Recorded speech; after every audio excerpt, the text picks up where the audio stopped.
Depression can be debilitating and is very different from just feeling unhappy. Usually, there is a reason for unhappiness, such as being rejected or not getting the job you wanted. Depression is a pervasive feeling. It's almost as if you are in a black tunnel with no light. Hope disappears, and the things you used to find enjoyable become a chore. Even winning the lottery would not snap someone out of depression, and it is never a good idea to tell someone who is depressed to sort themselves out and pull themselves together. Unfortunately, it isn't that simple, but there are ways to alleviate the symptoms of depression. A depressed mind tends to worry all that is wrong and worries unnecessarily about all the negative possibilities that may emerge in the future. This negative thought cycle reinforces misery and is not helpful in managing to overcome depression. Mindfulness involves focusing on the present moment and is a skill that needs to be practiced. More often than not, our brains are full of thoughts, and focusing on the present moment seems unnatural for our minds. Practice on engaging your senses in the moment. Focus on touch, taste, sight, sound, and smell. Engaging the senses leaves less time for worry. Depressed people tend to see the world in a negative way. When things go wrong, they blame themselves, and when they go right, they put it down to luck. Depression reinforces self-doubt and feelings of worthlessness. Monitor your inner negative talk and make allowances for this type of thinking by reminding yourself that your thinking is that of a depressed person, not a healthy functioning person. Don't take your thoughts seriously when you are feeling low. Acknowledge the thoughts, but this doesn't mean you have to believe them. Keep perspective. Accept that your mental state is not entirely balanced. During depression, we tend to see the negatives in everything and find it harder to be balanced about what is going on. Gently remind yourself that you are tuned into the negativity channel and don't listen to your thinking. It is definitely distorted when you are depressed. This idea alone can provide some comfort when the world appears bleak. It won't last forever. Remind yourself that change is constant and that you won't always feel this way. Be patient and do your best to look after yourself in the meantime. Eat well and get a decent amount of sleep. Say to yourself, "This shall pass." If possible, do your best to distract yourself from overthinking. Your thoughts are your enemy when depression sets in. Play with a pet or go for a walk. Read a book if you are able to concentrate, or finish a puzzle. Do anything that takes your mind off your fears and worries. Keeping busy is an effective way to overcome depression. Regular exercises has benefits for helping to overcome depression. Exercise releases endorphins, which improve natural immunity and improve mood. Besides lifting your mood, regular exercise offers other health benefits, such as lowering blood pressure, protecting against heart disease, cancer, and boosting self-esteem. Experts advise getting half an hour to an hour of moderate exercise, such as brisk walking, at least 3 to 4 times per week. When we hold a grudge, we are the ones that feel the anger. The person whom we are angry with is probably merrily going about their business, completely oblivious to your feelings. Don't allow others to have this power over you. They may have caused you grief in the past. Try not to allow that grief to continue. It only affects you, not them. Find a way to forgive. They are not worthy of your time. Lighten the emotional load, and you will improve your mood and help you to overcome depression. Depression can make you want to hide away from the world and disappear. It's okay to take some time out, but give yourself a time limit and then do something productive to improve your mood. Depression can be well managed, and there can be a wonderful life beyond depression. Hang in there and keep the faith. Love yourself. Being able to love yourself is going to break down the steel of the depression. There seems to be a very beautiful trend taking shape that I am completely devoted to. It is starting to be popular to be loving. Over the last few years, health, spiritual practices and taking care of Mother Earth are starting to be considered a hip thing rather than a strange hippie thing. I am delighted by how this is reflected in the overall consciousness of our planet. We are starting to truly care about ourselves. When I started studying yoga about 10 years ago, the concept of ahimsa was still rather unknown in mainstream society.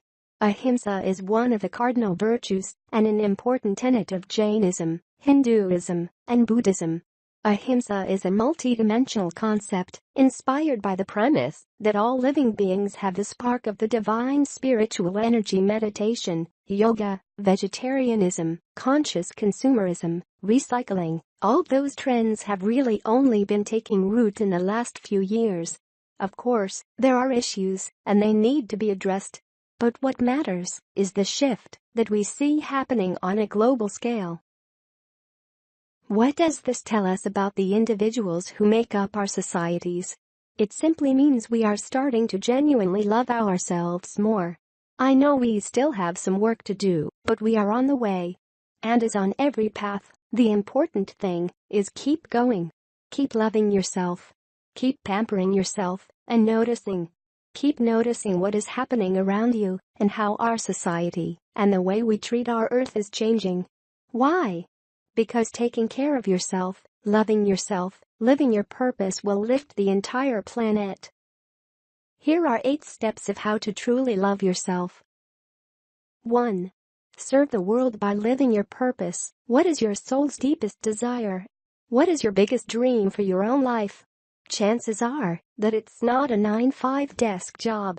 However, when first pondering this question, your dreams might seem selfish.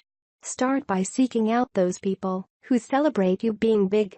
In most modern societies, this isn't a common behavior, at least not yet, and you'll need a bit of creativity to make it work. And yes, there will be a few lonely moments, but the feeling of your soul smiling is priceless.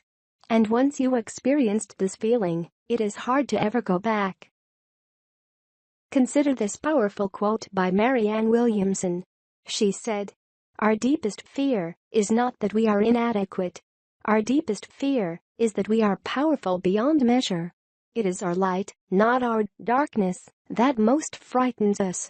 We ask ourselves, who am I to be brilliant, gorgeous, talented and fabulous? Actually, who are you not to be? You are a child of God. Your playing small does not serve the world. There's nothing enlightened about shrinking so that other people won't feel insecure around you. We were born to make manifest the glory of God that is within us. It's not just in some of us, it's in everyone. And as we let our own light shine, we unconsciously give other people permission to do the same. As we are liberated from our own fear, our presence automatically liberates others. 2. Empower people by being confident. It ties in with the above point. It's easier to reduce yourself to a being worthy of compassion. People will feel your misery and will try to help you. But on the contrary, how inspiring is it to be around somebody who is genuinely confident? It really makes you feel that you can do it too. 3. Stop the gossip. Stop the complaints. Complaining is a negative energy that locks us into a certain way of thinking. When we look for the negative in others, we zoom in on exactly that, the negative surrounding us. Once we shift our radar towards what inspires us in others, we are instead looking for connection, growth, love, joy, short, uplifting energies. And those are exactly the qualities we will then be able to nurture in our own lives. It takes time and practice to achieve this shift. The road might be bumpy, and you might have to redirect some conversations when you first start practicing. But it will get easier and easier until it turns from a practice into your second nature. 4. Balance of gentleness and firmness. My studies of self-development, yoga, and Vedanta gave me an increased feeling of being complete in myself. Yet, there was still that nagging negative voice that would keep coming up, a voice that felt so much more powerful than my other, gentle voice. It was only When my best friend recommended to try out a fierce voice whenever I judged myself, that I achieved the crucial shift. This practice really helped me to eliminate that last bit I just didn't quite seem to get rid of.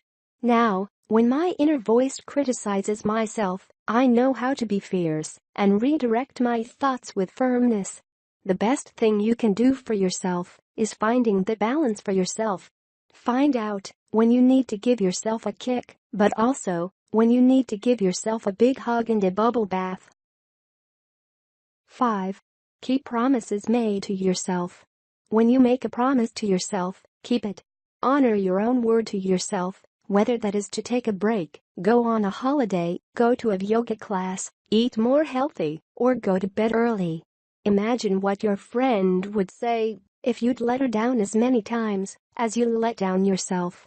To make things easier, find yourself an accountability buddy. Tell each other the things you have planned to nurture yourself and check in with each other once a week to see how you are doing. 6. Nourish and celebrate yourself. You suffer when you try to adapt yourself to a false picture, just as you do when you expect others to fit into your mold. In order to create your life in a way that is in harmony with your personality, you need to recognize how your personal inner style affords you a feeling of freedom. There is freedom in celebrating your natural inclinations, creating balance and relaxation in your way of moving through life. What you desire in one moment can change in the next. Celebrate yourself by allowing yourself to be who you are and how you are. Make your life a celebration of the wonderful world around you, every moment, every day. 7. Have integrity with the people who surround you. One of my favorite books is The 4 Agreements by Don Miguel Ruiz. The first agreement is, be impeccable with your word. There is such depth in this agreement. If we make a promise to ourselves to always be true to ourselves, we start having quality control in the most genuine way. We speak with love. There are certain attitudes and behaviors we don't accept, and by doing so, we actually serve humanity.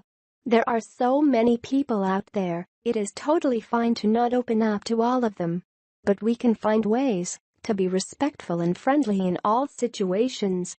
However, if somebody weighs you down by their continuous negativity, it's fine to set boundaries. It is just as much of an inspiration to watch somebody who has healthy boundaries as it is to watch somebody to be all-embracing love. Trust your intuition. Trust your gut. 8. Step by step towards your soul's alignment. Don't ever think you have more time. Do it now. Take a little step at a time, but don't put it off. Take baby steps in the right direction, even if it's just a little today and a little tomorrow. I am honored to be walking right there with you to that beautiful world, without depression, fulfilled with self-care and self-love. Thank you for watching. Please subscribe and click the notification button because we have more content coming your way.